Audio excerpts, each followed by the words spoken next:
অত্যন্ত আনন্দের সহিত আজকে আমরা ঘোষণা করছি যে আমরা যে বিগত দিনে আপনাদেরকে বলেছিলাম যে ফ্লাইওভারের কাজ অতি দ্রুত শুরু হয়ে যাবে, তো যে ঠিকাদার সংস্থা এই কাজটি নিয়েছেন তারা আজ থেকেই কাজ শুরু করছে। এই যে আপনারা দেখতে পাচ্ছেন এখানে রাস্তার মাপামাপি হচ্ছে এবং পরবর্তীতে সেটাকে আমাদের এই হাই রোড থেকে নিয়ে একেবারে রেলগেট পর্যন্ত যাবে এবং ওদিকেও মোটামুটি হসপিটালের সামনে পর্যন্ত তারা মাপ করে নিলেন।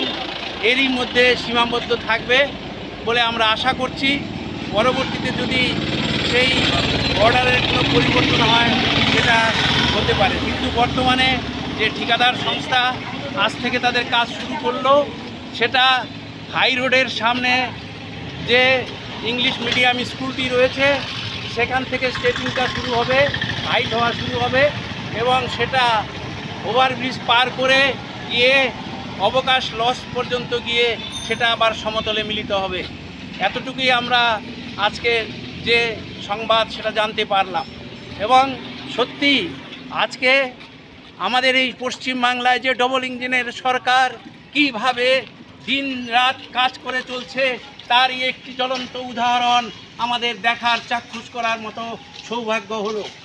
আজকে পশ্চিমবঙ্গের জনগণ যেভাবে দুহাত তুলে ভারতীয় জনতা পার্টির সরকারকে সমর্থন জানিয়েছে এবং তাদের এই সমর্থনের মান রেখে আমাদের সর্বশ্রেষ্ঠ যশস্বী প্রধানমন্ত্রী নরেন্দ্র দামোদর দাস মোদী, রেলমন্ত্রী অশ্বিনী বৈষ্ণব এবং আমাদের এমপি মাননীয় শ্রী মনোজ তিগ্গা এবং এমএলএ তথা বর্তমান রাজ্য সরকারের পূর্ণমন্ত্রী মাননীয় শ্রী মনোজ কুমার ওরাও মহাশয়ের সদিচ্ছার উপরে আজকে আমরা আমাদের এই বহু প্রতীক্ষিত রেলের ওভারব্রিজ পেতে চলেছি। সকলকে সাধুবাদ জানাই। আপনারা আরও আগে দেখতে থাকবেন যে কী ধরনের উন্নতিগুলা আমাদের এই উত্তর বাংলায় হয়। আপনারা জানেন যে 41 জন মন্ত্রীর মধ্যে গতকাল 10 জন মন্ত্রী আমাদের উত্তর বাংলার এবং সেই 10 জনের মধ্যে প্রত্যেকেই যে কী ধরনের কাজে কর্মঠ এবং যুবা নেতৃত্ব সেটা আপনারা দেখতেই পাচ্ছেন।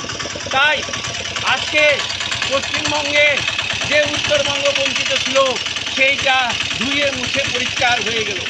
আমরা তাই উত্তরবঙ্গবাসী হিসাবে গর্বিত এবং আমাদের বর্তমান মুখ্যমন্ত্রী শ্রী শুভেন্দু অধিকারী মহাশয়কে ধন্যবাদ জানাই উত্তর বাংলার প্রতি এত নজর দেওয়ার জন্য।